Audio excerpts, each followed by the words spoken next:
Hi friends, मैं Shantanu निखरा, ex chief ने bank of Baroda and financial consultant proprietor कच्ची consultancy. तो आज बात करेंगे होम लोन में क्या क्या डॉक्यूमेंट रिक्वायर्ड होते हैं। तो सबसे पहले देखो, जो कोई भी लोन होता है उसके लिए नेसेसरी डॉक्यूमेंट आप लोग नोट करके ही रख लीजिए। केवाईसी डॉक्यूमेंट नोट फर्स्ट होता है कि आपका पैन कार्ड, आधार कार्ड, फोटो, ये केवाईसी डॉक्यूमेंट में आता है। फिर आपका बैंक अकाउंट का 12 महीने का बैंक अकाउंट स्टेटमेंट बैंक में हर लोन के लिए रिक्वायर्ड होता है, तो वो आप भी हैंडी रख लीजिए। आप नेट बैंकिंग से डाउनलोड कर लीजिए, बैंक से लेकर रख लीजिए। ये चीज़ हो गई। फिर आपके थर्ड थिंग आ गया है इनकम डॉक्यूमेंट, क्योंकि कोई भी लोन होता है वो आपकी इनकम के ऊपर मिलता है।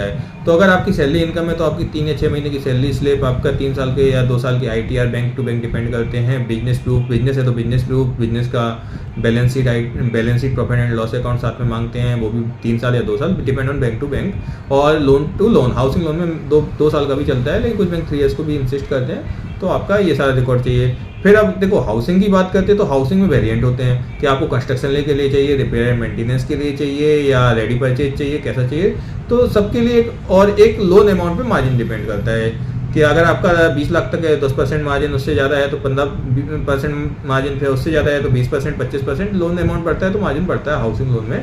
तो वो मार्जिन का आपको कैलकुलेशन रखना है। और साथ में प्रॉपर्टी डॉक्यूमेंट। अब प्रॉपर्टी डॉक्यूमेंट में क्या होगा, जिससे आप प्रॉपर्टी ले रहे हैं उसका दस्तावेज, आपके दस्तावेज की कॉपी, और उससे पहले उसने किससे लिया उसके दस्तावेज की कॉपी। मतलब जो बैंक होती है वो 30 साल का रिकॉर्ड चेक करती है, कुछ बैंक 13 साल का भी रिकॉर्ड चेक करते हैं, और 30 ईयर्स का रहता है क्राइटेरिया।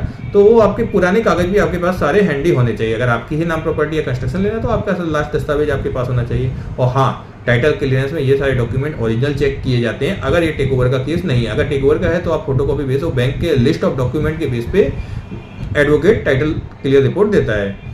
तो ये सारे डॉक्यूमेंट हो गए। आपकी एलिजिबिलिटी आप बैंकर्स के पास जाके चेक करा सकते हैं। ऑनलाइन भी कैलकुलेटर्स अवेलेबल होते हैं लोन कैलकुलेटर, वहाँ से भी आप चेक कर सकते हैं। इनकम के ऊपर रिपेमेंट बैठता है कि अगर आपकी ज़्यादा इनकम है तो रिपेमेंट कैपेसिटी बैंक ज़्यादा कंसीडर करती है, कम इनकम के लिए रिपेमेंट कैपेसिटी बैंक कम कंसीडर करती है। मतलब जैसे कम इनकम है तो 40% रिपेमेंट कैपेसिटी, अगर बहुत ज़्यादा इनकम है 5-6 लाख महीने तो बैंक 60-70% तक भी रिपेमेंट कैपेसिटी मान लेती है इनकम का। ये थी हमारी जानकारी हाउसिंग लोन के लिए रिक्वायर्ड डॉक्यूमेंट। और हमारे कच्ची कंसल्टेंसी द्वारा भी ये फैसिलिटी प्रोवाइड किया जाता है। आप मुझे भी कॉन्टैक्ट कर सकते हैं।